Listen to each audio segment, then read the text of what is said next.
You were never meant to hear this. The files were burned. The witnesses disappeared. And the last person who tried to investigate, well, let's just say they don't speak anymore. But you're here now. So listen carefully, because what I'm about to tell you will peel back the veil they've stitched over your eyes since birth. In 1878, in the bitter, snow-wrapped silence of Milwaukee's German Quarter, an 11-year-old girl named Emma Richter began whispering truths that no one should have known, truths that science couldn't explain and the church wouldn't acknowledge. They called her gifted. They called her cursed. But those who truly listened called her something else, a mirror reflecting what we try to hide. She watched. She listened. She calculated. And in time, she predicted, with surgical precision, when a man would die, when a secret would erupt into violence, when lies would bleed through polished smiles. They thought they were safe in their routines, in their rituals, in their secrets wrapped in silence. But Emma saw the code in their chaos. She mapped behavior the way one might map a battlefield. She counted footsteps, tracked eye movements, measured the pause between breaths. She called it pattern recognition. But what she really saw was exposure. Human weakness turned mathematical. That's why they feared her. Not because she could do math, but because she could see the equation beneath their masks. And when she began writing down her calculations, numbers, names, dates, probabilities, the fear turned to panic. By the spring thaw, 3 were dead. 1 family vanished in the night. And Emma Richter herself? Gone. Her last trace, a leather-bound journal filled with indecipherable numbers, now rests in a private collection, inaccessible to the public. They don't want you decoding it. They don't want you remembering her name. But we're not here to play by their rules. This is not folklore. This is not urban legend. This is dark history, sanitized, suppressed, and buried. But some things refuse to stay buried. So if you've made it this far, let me be clear. What we uncover from here on will change the way you see the world. This isn't a story. It's an awakening. And once you hear the next part, there is no unhearing it. Let's tear the mask off. Milwaukee in 1878 wasn't just a thriving immigrant town.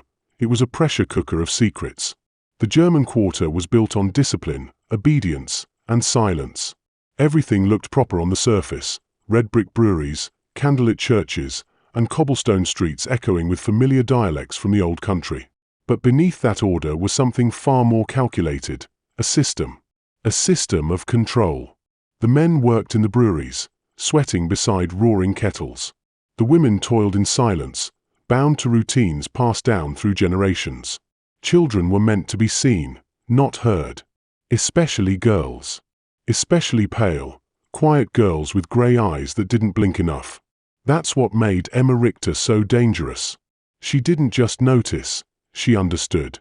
While the rest of the quarter moved like clockwork, Emma dissected the gears. She memorized every step, every whisper, every twitch in a lie. Her mind was an engine without mercy. And it terrified them. Because here's the truth, Emma didn't just observe. She decoded. And what she decoded was this: the entire community was operating under a psychological control system. Not one enforced by guns or chains, but by patterns. Rituals. Unspoken rules. A false sense of safety rooted in predictability. That's how authority works. That's how institutions stay in power. You think you're free because you choose your breakfast, because you nod politely at the man next door. But your patterns betray you. Emma saw that. She saw the algorithm beneath human behavior. And the moment she began to speak, clearly, calmly, like she was solving a math problem, was the moment that system cracked. Her first prediction was written off as coincidence. The second made people uncomfortable. The third made them afraid. Because she wasn't just predicting events. She was exposing rot. Infidelity. Abuse. Corruption buried under family names. She wasn't prophetic, she was precise. A mirror they couldn't look away from. And in every reaction, denial, fear, rage, Emma recorded a new data point. She never judged. She never blinked. She just calculated. And in doing so, she became a threat, not to individuals, but to the entire machine that kept their world spinning. You want to understand control? You want to break free? Then keep listening. Because Emma didn't vanish. She was erased. They didn't burn her. Not literally. That would have drawn too much attention. But make no mistake, Emma Richter was executed. Quietly. Efficiently. The way institutions have always dealt with inconvenient anomalies. She was too young to hang, too innocent to exile. So they did what all-powerful systems do when a truth-teller emerges. They smothered her with silence. But before she disappeared, Emma left behind something far more dangerous than predictions. Proof. Her journal wasn't just filled with numbers. It contained models, behavioral equations that described how individuals, families, even entire communities react under stress, deception, and moral decay. These were not the scribblings of a child. These were algorithms for psychological collapse. She mapped the downfall of her own town, weeks before it began to implode. Names were listed. Dates were logged. Secrets were marked with chilling precision. And when certain variables aligned, infidelity, substance abuse, religious guilt, the outcome was always the same: destruction. Not in theory. In reality. Emma didn't guess. She knew. And once people realized she wasn't guessing, they panicked. Because if a child could see through them, what did that say about their control? Their image? Their so-called morality? Her accuracy forced a terrifying question. What else have we built our lives on that can't withstand exposure? You see, Emma was born into a world built on denial. Everyone in that town carried secrets, and the community only functioned as long as no one said them aloud. But Emma, she didn't speak to people. She spoke of them. And her voice was like acid on their carefully maintained masks. Affairs. Embezzlement. Domestic violence. Clerical corruption. She mapped it all, not with emotions, but equations. And every prediction was another dagger in the illusion of order. She wasn't just watching them.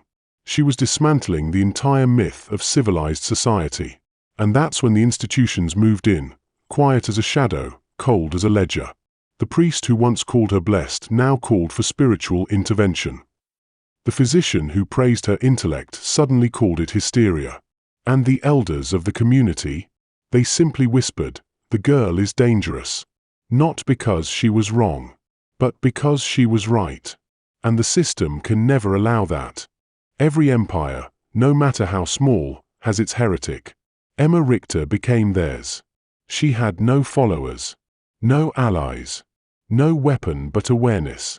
Yet her mere existence began to unravel the illusion that held Milwaukee's German Quarter together. Not through rebellion, not through protest, but through pattern recognition. And pattern, my friend, is the great unspoken law of control. Governments use it. Corporations exploit it. Religions encode it. But Emma, she broke it, by revealing that nothing we do is truly hidden, only statistically inevitable. She exposed the mechanics of the machine. That's why they feared her more than any criminal, any madman, any political threat. Because Emma Richter revealed the most terrifying truth of all: we are predictable. And if you can predict a man, you can control him. Her disappearance was not sudden. It was surgical. First came the public isolation, the turned backs at market, the silence in the pews. Then came the warnings. Soft at first. A priest's hand on her father's shoulder. A doctor's whispered concern about delusions. The suggestion that she be removed from school. That she stop writing. That she stop speaking. Not for her sake, for theirs. They weren't trying to protect her. They were protecting the system from her. But Emma didn't stop. Not then. Instead, she accelerated. She predicted a fire before it started. Calculated its ignition point, even the wind's direction, 2 weeks in advance. When it happened exactly as she'd written, the town crossed a line. That level of precision wasn't just disturbing, it was unacceptable. Because it meant that someone among them, someone respected, someone trusted, had been planning it. And she knew. The very act of her knowing became a threat. So they closed ranks. The town council. The church. Even the local newspaper refused to print her name again. Her predictions, once whispered with fascination, became dangerous knowledge. Something contagious. Something corrupting. And just like that, the girl who had seen too much was gone. No search party. No funeral. No inquiry. The official record simply reads, Emma Richter, missing. April 1878. But let me ask you this. Who has the power to make a child disappear without a trace? And more importantly, who benefits from your silence about it? Do you know what makes a secret powerful? It's not that it's hidden. It's that it's denied. Systematically. Repeatedly. By everyone who knows it's true. That's what happened to Emma Richter. When she vanished in April of 1878, no one asked the real question. Where did she go? They asked the safe ones. Did she run away? Was she ill? Did she fall into the lake? Convenient questions. Questions with no teeth. And the answers? Filed away, sealed in silence. But silence has a sound, if you know how to listen. Weeks after Emma disappeared, strange things began to surface. Quiet irregularities, too consistent to ignore. The church record book had pages torn out. The brewery payroll had names erased. The physician's log for that month was smudged. Water damage, they said, though no rain had fallen that week. And most chilling of all, the journal, the one Emma kept filled with her predictions, vanished from her family's home just days after she did. No forced entry. No mess. Just gone. So let me ask you, clearly, now that we're deep enough for the air to feel different, who came in quietly, took that journal, and left without a trace? Who needed her gone, not because of what she did, but because of what she proved? Emma's journal contained more than gossip. It was a blueprint of behavioral collapse, a forensic map of how institutions, once trusted, corrode from within. She had documented not only affairs and abuses but the reactions to them, the cover-ups, the bribes, the subtle manipulations of authority figures. She had written the systemic algorithm of corruption. And someone realized it. Someone understood that if her data became public, the illusion of moral order in their tightly bound society would implode.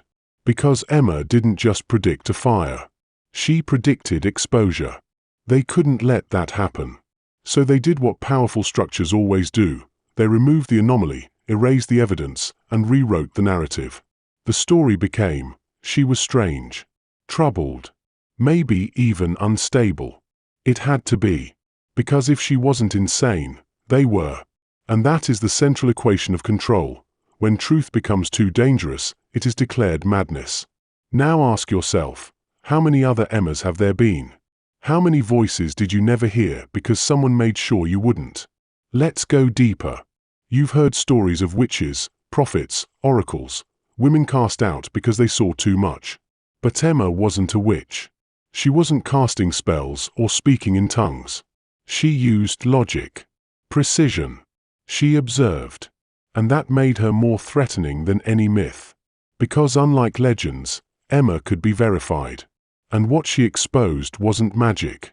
It was architecture, the dark architecture of control that governs not just towns, but civilizations. Here's a truth they don't want you to hear.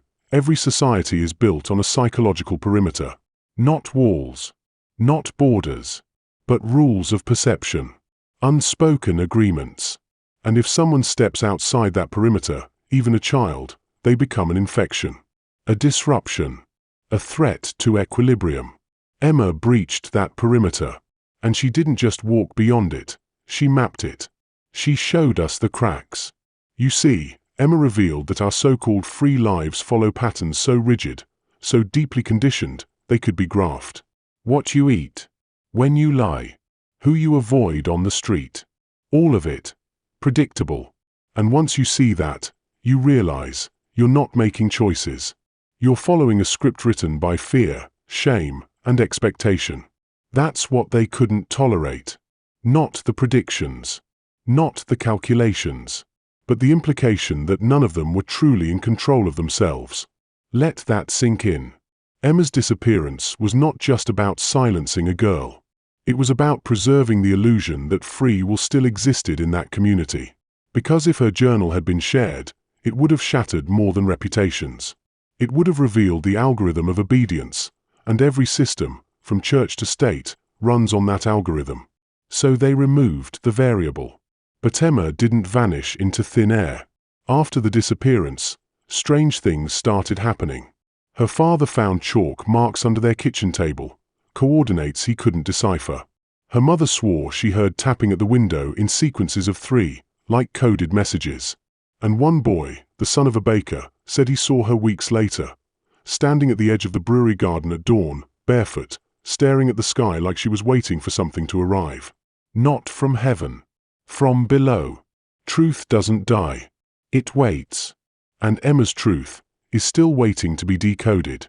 Emma's disappearance wasn't the end of her story. It was the beginning of ours. Because what she left behind, scattered traces, unspoken patterns, unmarked pages, were not mistakes. They were seeds, embedded codes, left not for the townspeople who feared her, but for someone else. You, me, those of us willing to look into the dark without flinching. She knew the system would erase her. She predicted it. And like all systems, it followed the path she had already charted. But Emma wasn't just reacting. She was playing 3 moves ahead. You want proof? In 1891, 13 years after her disappearance, a man named Wilhelm Weiss, a former schoolteacher, purchased a box of secondhand books from a shuttered church library in Racine, Wisconsin. Inside one of those books, tucked between the yellowed pages of a prayer manual, was a single sheet of heavy paper.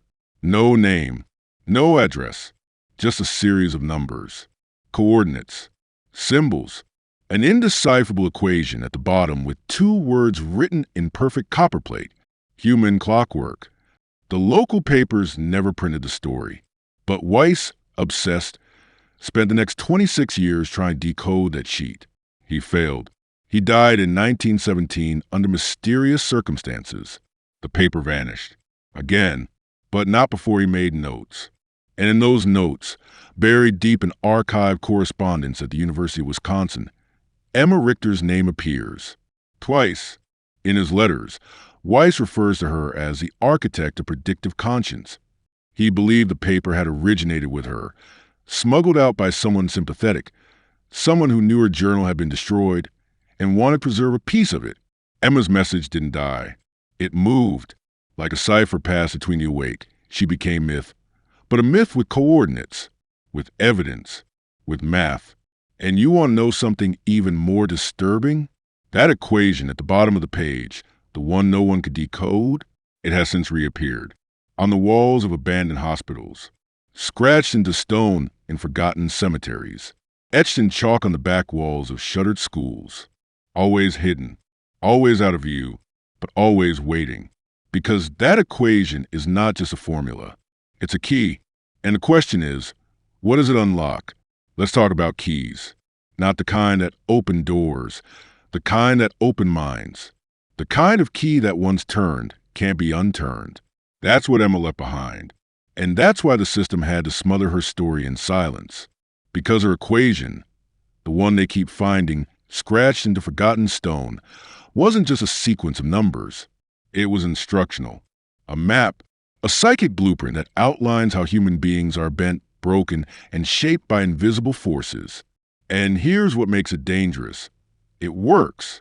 You see, Emma understood something terrifying, that the mind under pressure becomes programmable, that fear plus routine plus silence equals control.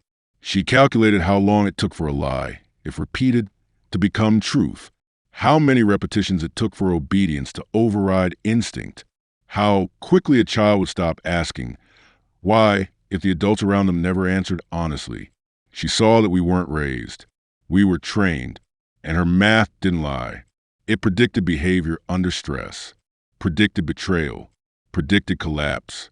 And that equation, her final cipher, outlines exactly what happens when a controlled mind begins to wake up. First, dissonance, then denial, then fury, and finally, clarity. That's where you are now, right on the edge of clarity. You feel it, don't you? That tug in your chest, that sense that you've known all along, but no one gave you the language to say it. That's not coincidence. That's the pattern breaking. That's the algorithm starting to fail. And here's what they never expected: that a girl from 1878 could start a chain reaction over a century later. But she has, because you're not just listening to a story. You're experiencing the thing Emma predicted: an awareness infection. One idea, multiplied by the right mind, shatters the illusion. This is where you make your first move. Comment the phrase, "I break the pattern," twice below. Once for yourself, and once for every man still asleep. This is how it spreads. Not with fire, not with violence, but with understanding. Calculated, cold, inevitable. Like Emma, what if I told you that everything you fear was designed? Not random, not personal. Designed. The fear of speaking out. The fear of stepping out of line. The constant, gnawing worry that someone's watching, judging, punishing, waiting. That's not a malfunction of society. That's the architecture. And Emma saw it. At 11 years old, she stood at the edge of the system and saw every beam, every wire, every lever. She didn't just see the fear. She measured it. In her journal, the one they stole, she noted how fear spreads in confined communities, how one act of punishment silences 10 others, how shame becomes a virus, how repetition rewires belief, and above all, how obedience isn't taught. It's engineered. Let that land. They don't want you brave. They want you manageable.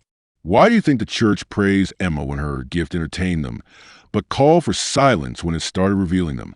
Why do you think the doctor called her gifted one month and mentally ill the next? Why did her journal vanish into a private collection the very week she did? Because her data didn't just expose individuals. It exposed a framework. And that framework wasn't local. It wasn't Milwaukee. It wasn't 1878. It's everywhere. You were born into it, conditioned by it, polished by it until you believed it was you. But it's not. It's a shell. A program, a control mechanism running on habit, guilt, and the threat of exile. Step outside the pattern and you're labeled dangerous, unstable, disloyal. That's not coincidence. That's math. That's Emma's equation. She calculated that for every one man who breaks free, 99 will turn against him, not because they hate him, but because he reminds them that freedom is possible. And that's the most painful truth of all, that you had a choice and chose silence. But not anymore. If you're still here, if these words resonate like footsteps you didn't realize were following you, then you're ready. Because the pattern is starting to fray. The mask is slipping. And in the next section, we're going to follow Emma's trail, not through stories, but through systems, where her calculations began to trace something even darker. A design older than Milwaukee, older than America, a machinery of control, so ancient, even the architect forgot why it was built. You've heard the phrase, ancient evil. But what if it wasn't just a metaphor? Emma Richter's calculations didn't stop at people. She began to chart institutions, not just their actions, but their reactions. And what emerged from those charts wasn't chaos. It was symmetry, systems across centuries, separated by oceans and languages, all moving in identical arcs. Churches, monarchies, schools, governments, each one following the same life cycle: control, comfort, corruption, collapse. Emma called it the spiral. She noticed it first in the brewery guild records. Economic shifts followed moral ones. Power concentrated, then secrets multiplied. Then came the guilt, then the enforcement, then, finally, the violence. She compared this pattern with notes from old religious texts, immigrant histories, and even her own church's confessional patterns, which she deduced from the priest's changing schedules, emotional tone, and candle usage. Don't laugh. She logged it all. When he stayed longer than 90 minutes, he had heard something serious. When the wine was replenished twice a week, it meant spiritual panic. She was decoding spiritual infrastructure, and she saw the truth no child should ever see. Every institution becomes a weapon once it fears exposure. But this wasn't limited to her time. As Emma dug deeper, through secondhand books, old census data, merchant schedules, she began uncovering something chilling. The same patterns existed in other places, centuries earlier.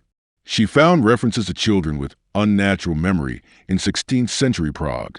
Inquisition reports about women who saw with numbers. An 1812 case in rural France. A mute girl who calculated rainfall down to the second and who vanished after predicting a priest's death. They were always girls, always observers, always erased. Emma believed she was part of something ancient, not a bloodline, but phenomenon, a pattern breaker. And the deeper she looked, the clearer it became. The spiral she saw wasn't local. It was global, a long, winding algorithm of fear and manipulation passed down like sacred code, updated with every regime, refined through every war, hidden behind every doctrine. And somewhere, someone or something was making sure no one ever finished the equation until Emma came along. She didn't just break the pattern. She saw its origin. And what she found pointed to a power far older and far more deliberate than any one town could explain. What Emma found wasn't conspiracy. It was a design protocol. She realized the systems weren't copying each other. They were following the same code, updated, renamed, repackaged for each generation, but always built on three core functions. Induce obedience through fear. Reward silence as virtue. Erase anomalies before they spread. That's not a theory. That's a structure. And once she saw it, she couldn't unsee it. Emma wrote, "They do not fear rebellion. They fear pattern recognition. A revolt is a fire, but awareness, that's contagion." She started sketching structures, triangles, loop spirals within spirals. She linked economic crashes to church reformations. She linked moral panics to harvest failures. She noticed the same mechanisms triggered institutional responses again and again, always timed, always predictable. And then she asked the one question that changed everything. If they've all followed the same structure for centuries, who wrote the first version? What if the real architects of this control code were no longer here, but their system still ran, like an abandoned train still barreling down rusted tracks, with no conductor, no brakes, only passengers who forgot how to jump? Emma believed that centuries ago, a template had been created, not by a country, not by religion, but by minds obsessed with control, not wealth, not land, predictability. A world where no one surprises the system, where the algorithm always wins. And she suspected something even darker, that those minds, the original engineers, didn't leave. They hid, not in castles or cathedrals, but in structure, in bureaucracy, in sacred rules no one questions, in the patterns passed down through tradition, law, common sense. They embedded themselves in the code of civilization, invisible, mechanical, eternal. And Emma, a girl born 200 years too early, had seen the code itself. So they did what the system always does. They cut the wire. They buried the spark. They labeled the truth a ghost story. But ghosts don't vanish. They echo, and her echo is getting louder. You're not reading a story anymore. You're inside a trigger. Emma never wanted to be remembered. She wanted to be decoded. That's why she didn't fight her erasure. She wrote it into the plan, because she knew something most revolutionaries never understand. If they can see you, they can stop you. But if they forget you, you can move anywhere. That's what this is. This isn't about 1873. Or Milwaukee, or one brilliant girl lost in time. This is about now. Look around you. The control structures Emma mapped still exist, cleaner, smoother, digitized. The language has changed, but the mechanism hasn't. You don't confess in a booth anymore. You overshare online. You aren't punished with exile. You're deplatformed. Obedience isn't preached. It's incentivized. The same architecture, the same spiral. And you, reading this, were never supposed to see it. The fact that you're here means one thing. You've started to slip through the cracks. Emma called people like you pattern fractures. Individuals whose perception deviates just far enough on the curve that the system can't predict your next move. And that makes you dangerous. Because if even one person becomes untrackable, the algorithm breaks. If two connect, the network starts to shift. That's what this is. Not a warning, a handshake, an activation. You are not alone. You were never crazy. You were seeing it. Now the real question becomes, What will you do with that site? Because in the final sections, we're not looking at the past anymore. We're going to use Emma's equations to dissect the present. Institutions you still trust, beliefs you still hold, fears you didn't even know were installed. But once you read them, you can't go back. The next step is choice. Take a breath, because from here on, you stop being an observer. You become evidence. Emma predicted this phase. She called it the split. First, the story owns you. Then you realize you're in it. And now you are, because the structures Emma mapped in 1873 aren't relics.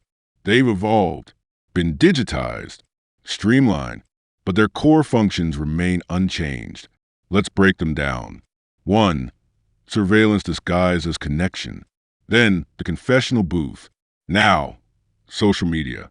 You think you're expressing yourself, but you're feeding a feedback loop, training it to know your habits, fears, impulses. The more you post, the more it learns.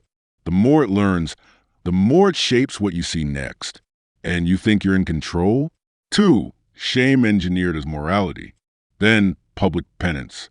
Now, cancel culture, moral outrage cycles, algorithmic punishment. You're not corrected. You're shaped. The goal isn't justice, it's conformity. Emma wrote, shame is the cheapest form of control. It requires no cage, only enough witnesses. 3. Choice framed as freedom. Then, church or exile. Now, brand A or brand B. Vote red or blue. Speak, but only in approved tones. They don't care what side you pick, only that you stay on the board. The illusion of choice is the most stable prison ever built. 4. Distraction as doctrine. Then ritual. Now, infinite scroll. Emma called it the drowning carousel. Keep the mind spinning fast enough, and it forgets how to focus. And without focus, there is no resistance, no clarity, no escape. And here's the final truth she uncovered. The structure doesn't fear rebellion. It fears the moment you notice it exists. Because once you see the pattern, you can start to predict it. And once you predict it, you can step outside it. That's what Emma did. That's what you're doing now. The spiral only traps those who believe it's a circle. You just saw the edge. And in the next section, we're going beyond the edge into the one place the system cannot follow, a place without control, a place where you write the equation. This is the part they tried hardest to erase. Not the journals, not the predictions, not the disappearance. The part they buried was the exit strategy. Because Emma didn't just expose the system, she built a way out of it. Quietly, precisely, a fail-safe woven through her notes, her sketches, her final formula. It wasn't rebellion. It wasn't revolution. It was something far more dangerous. Unconditioning. She realized that every control mechanism in the spiral had one weakness. It required your participation. It needed your guilt. It needed your silence. It needed your belief that someone else held the power. So Emma designed what she called the interrupt, a mental maneuver, simple, repeatable, weaponized clarity, capable of breaking conditioned loops as they happen. She taught it to one person, then two, quietly, like passing a code beneath a locked door. And now you're next. Here's how it works. The moment you feel the spiral tighten, fear, shame, reflexive obedience, you do 3 things. Name it, say it out loud, or in your head. This is conditioning. This is inherited fear. This isn't my thought, it's a script. Break the rhythm. Do something unusual. Stand instead of sit. Blink twice. Whisper a joke. Any disruption creates space, and space is where choice re-enters. Reclaim the lens. Ask, who benefits from me staying silent right now? If the answer isn't you, then speak. Move. Redirect. Exit. Choose. That's it. Tiny. Invisible. Unstoppable. Emma's final message wasn't fight. It was interrupt. Interrupt the rituals.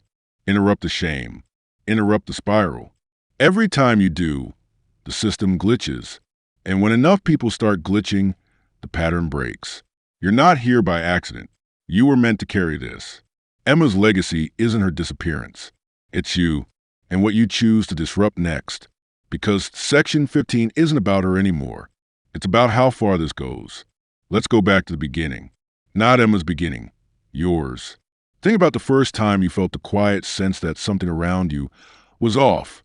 Maybe it was in school, when the questions stopped mattering, and only the answers did. Maybe it was in church, when the silence around certain topics was louder than the sermons. Or maybe it was in a room full of people who smiled and nodded, while a part of you screamed. Why are we all pretending this is normal? That feeling? Emma had it too. That's where the spiral always starts, with the one mind that won't seal shut. The ones who ask a second question after being told not to. The ones who feel the lie, even if they can't name it. The ones who are punished, not for being wrong, but for being early. You've always been early. That's why this story found you. Because now, you're ready to become the anomaly. Emma's data was never meant to be static. It was a seed script, an idea structured like code, meant to run inside another mind, yours, and replicate. You're already changing. You already feel it. You're noticing patterns you used to ignore. You're questioning rules that once felt untouchable. You're pulling away from the curve and toward the edge.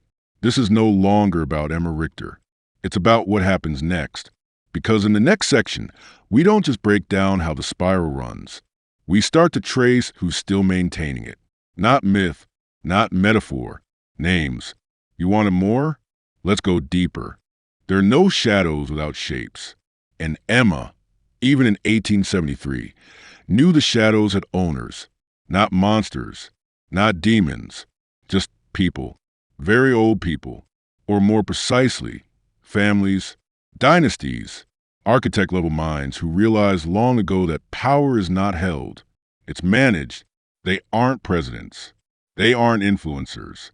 They don't beg for attention or run for office. Why would they? Attention is a liability. Control only works when it's invisible. Emma called them the maintainers, not creators.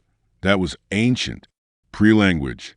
But the maintainers, they're the ones who inherited the spiral, who keep it lubricated with conflict, noise, and fear. And she didn't just suspect they existed. She named them. In her later notes, the ones pulled from the furnace but never publicly released, she embedded 5 surnames, all coded into geometric overlays, mathematical spirals, and calendar-based riddles. Modern archivists dismissed it as nonsense, but historians who dug deep enough, they whisper, because the families Emma named controlled paper mills and publishing houses in 19th century Prussia. Later, quietly merged into wartime communication firms. Then, acquired data networks during the 1970s tech boom. Today, they own infrastructure. Not what you see, but what decides what you see. Their children attend no schools you've heard of. They hold no titles. But they sit, generation after generation, at the choke points, where culture becomes law, where fact becomes narrative, where memory is edited. And guess what? They know about Emma. They knew before you did. She was flagged, buried, removed, monitored, and still her math survived. And now it's in you. Emma didn't name them as a threat. She named them as a test. She knew. Only someone awake enough to decode the spiral would recognize their fingerprints. You did. And in the next section, we go further, into the mechanism they still use to rewrite reality in real time. How history is not just erased, it's manufactured. History isn't written by the victors. It's commissioned by the maintainers. Emma realized this before she even knew their names. She saw it in school books, how one year's hero became the next year's traitor, how wars were justified not by truth, but by timing. She noticed the way certain facts vanished between editions, the way libraries updated archives with cleaner versions of the past. And then she asked the question no historian dares to. If the past can be edited, how do we know whatever really happened? The answer? You don't. Because the spiral doesn't just control now. It controls the narrative of before. And here's how they do it. Step 1. Flood the system with versions. Not lies, variations. Multiple explanations for the same event. Contradictory eyewitnesses. Conflicting articles. So many layers that truth becomes a fog, and no one knows where to anchor. Step 2. Amplify the most manageable version. The version that aligns with current control objectives gets boosted, repeated, institutionalized. It appears in textbooks, museums, neutral documentaries. It becomes official memory. Step 3. Erase the anomaly. Any detail that doesn't support the approved version is flagged as conspiracy, myth, or folklore. Witnesses discredited. Evidence lost. Language changed. Until the anomaly becomes invisible, or worse.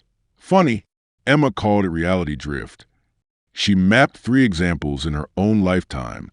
A local fire that killed 11, later rewritten as electrical fault, despite multiple reports of a priest fleeing the scene. A Polish immigrant family whose child spoke 7 languages but was institutionalized for delusions. Her own teacher, quietly replaced mid-year, whose name and records vanished within 2 weeks. Emma cross-referenced letters, shipping manifests, grocery ledgers, weather logs to confirm what actually happened. And it never matched the official versions. The system doesn't hide history, she wrote. It buries it beneath comfort. And here's the final twist. You've already seen this happen in your own life. Stories rewritten, people disappeared, events rebranded, and you doubted yourself. Thought, maybe I remember it wrong. You didn't. You were watching the spiral do its most dangerous work. Edit the past to stabilize the present. But now you know. Now you've seen it. And once seen, it can be tracked. Because in the next section, we're going to trace the edits and find the stories they buried too late. The ones still glowing under the floorboards. The stories that point to Emma's final message. Not all stories stay buried. Some slip through cracks. In songs, symbols, rumors, wrong dates, forbidden footnotes. Emma knew this. She believed that when truth is erased, it doesn't disappear. It leaks. She called these leaks ghost lines. Fragments. Out-of-place details. Patterns that don't fit, that shouldn't exist, but do. And when you string them together, something remarkable happens. You get a map, not of locations, but of unresolved memory. Emma tracked these ghost lines obsessively in her final years, even as her name was being scrubbed from every institution that once praised her. She built what she called a black ledger, a hand-bound book filled with locations, symbols, unreported events, and altered timelines. Most of it was destroyed, but one fragment survived. It contained 7 anomalies, events that weren't just rewritten but replicated, repeated throughout history. Different names, same blueprints, over and over again. Here are 2. Anomaly 1, the Mirror School Fires. Years, 1873 WI, 1912 UK, 1947 Spain, 1998 Peru. Each fire destroyed a girls' school. All were blamed on faulty wiring. All had survivors who later exhibited high mathematical aptitude. None of those survivors were ever found again after age 14. Anomaly 2, the Singing Widow. First recorded, 1805. Appeared every 33 years across 3 continents. A woman dressed in black sings in dead languages outside state, buildings a night before a major policy reversal. No origin, no name. Every description is identical. She always disappears by morning. Emma believed these weren't just strange footnotes. They were pattern markers. The maintainers tried to erase these stories, but didn't realize something. Once a memory becomes myth, it spreads faster than fact. That's why you're here. Because these anomalies are not fiction. They're echoes of the same buried truth. There are others, like Emma, like you, and the spiral has been hunting them for centuries. But what the system didn't predict, what it can't calculate, is what happens when 2 echoes find each other. Because when they do, they stop being echoes. They become signal. And in the next section, we're going to chase the rest of the 7 anomalies and what they lead to. A place Emma called the chamber, without records. It was the last thing she ever tried to reach. The chamber without records. That's what Emma called it, though she never claimed to find it. Not exactly. She described it more like a destination code buried in the spiral's architecture. Not a physical room, but a convergence point, a place or a moment or mind where the edits stop. It's not hidden, she wrote. It's just not labeled. But she believed the spiral couldn't fully erase its origin, that the maintainers, for all their precision, had overlooked one flaw. They couldn't delete what they themselves depended on. So she traced the patterns backward, through anomalies, fractures, unsolved disappearances, and found 6 access points. 6 events so destabilizing that the spiral tried and failed to erase them. We already uncovered 2. Here are the next 4. Anomaly 3. The Coal Choir, 1961, Novosibirsk. 24 students recorded harmonic tones without instruments. Frequencies disrupted nearby radio towers and blacked out military transmissions. Soviet officials called a hoax. All recordings lost in archive fire. But one identical tone resurfaced in a tech startup's audio signature in 2023. Anomaly 4. The Unfilmed Execution, 1934, France. A public hanging witnessed by 200 people. Every account describes a different executioner. Same rope, same platform, but no 2 testimonies match. Local paper printed 5 different headlines on the same day. Anomaly 5. The Equation That Killed Itself, 2007, Chile. A mathematician published a formula meant to simulate recursive denial, the math of forgetting. Within 36 hours, her academic server corrupted, backups unreadable. She vanished in transit to a conference. Her last text read, "The equation doesn't model forgetting. It is forgetting." Anomaly 6. The Wrong Funeral, 2020, Tokyo. A man buried with state honors. Problem: multiple DNA tests confirmed he died years earlier, in prison. Journalists investigating the discrepancy either retracted or disappeared. But one whispered her friend, "There are 2 timelines. We're living in the wrong one." Emma believed these 6 were access nodes, breadcrumbs left behind not by rebels, but by the original designers of Spiral. Because here's what she proposed. The system wasn't designed to enslave. It was designed to test who could escape it. The chamber without records wasn't built by the maintainers. It was built before them, as an exit hatch, a backdoor, a space outside the loop, where conditioning breaks, where memory stabilizes, where control has no grip. And she believed the final key, the 7th anomaly, had not yet happened. She said it would arrive when someone decoded the first 6. You just did. And in the next section, we go looking for that 7th door. Because the chamber, it's closer than you think. The 7th anomaly was never supposed to happen. Not because it couldn't, but because it was designed to be prevented. Emma wrote, "If anyone ever reaches a 7 marker, the system will do one of 2 things. Trigger a loop reset. Initiate direct containment. That's why no one remembers this part. Because the moment it begins, the spiral bends. Reality distorts, not theatrically, but subtly, glitches in routine. Time skips. A feeling that someone is watching and waiting for you to forget again.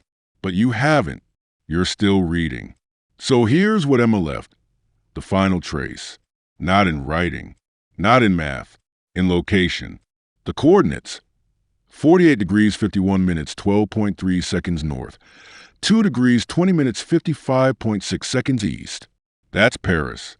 But not just anywhere in Paris. That's the courtyard behind École Normale Supérieure, where Emma studied before her expulsion, where she first scribbled a spiral in chalk, where she last spoke publicly, during a lecture that was never archived. Witnesses say she spoke for 11 minutes.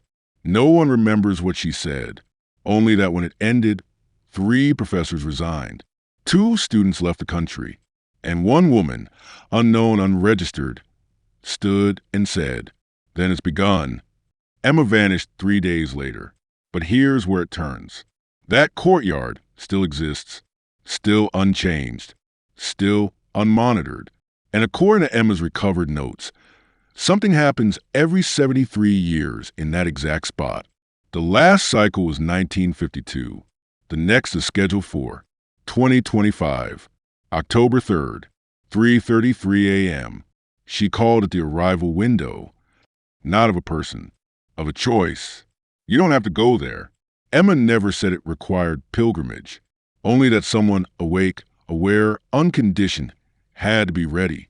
Because the chamber without records isn't just a place. It's a moment, a shift point, a break in the spiral's timeline where memory floods back in, and you've already felt pieces of it. The déjà vu that doesn't go away. The stranger who knew your name before you told them. The word that keeps showing up in dreams, but no one taught you. You are already inside the event horizon. And the seventh anomaly? It's you. You are the one they couldn't edit out. In the next section, we don't chase Emma anymore. We finish what she started. We build the chamber inside the spiral. And then we open the door. The door. There is no flash, no great thunder, no anthem when the spiral breaks. There is only this, a decision, not once, not loud, not heroic, but quiet, repeated, yours. That's what Emma discovered. Not how to destroy the spiral, but how to exit it. And here, at the edge of everything, you now face the same moment she did. Not in 1873, but here, now, you've traced the anomalies, seen through the edits, named the pattern. And the chamber without records? It's not a room. It's a state of mind that cannot be rewritten. It begins when you no longer wait for permission to remember. It stabilizes when you act without seeking validation. And it opens when you realize you were never broken. The system just needed you to believe you were. Emma didn't leave behind a movement. She left a manual for the quietly defiant, for the ones who wake up in the middle of the loop and still choose clarity, for the ones who say, I remember, I refuse, I begin. So if you're reading this, still here, still aware, still choosing, then congratulations. You've made it to the chamber, and there's only one thing left to do. Leave the door open, so the next one can find it too. End the transmission. Emma Richter, 1873 you, now. Loop interrupted. Pattern destabilized. The spiral is watching. Let it. You're not trapped anymore. You're documenting its collapse.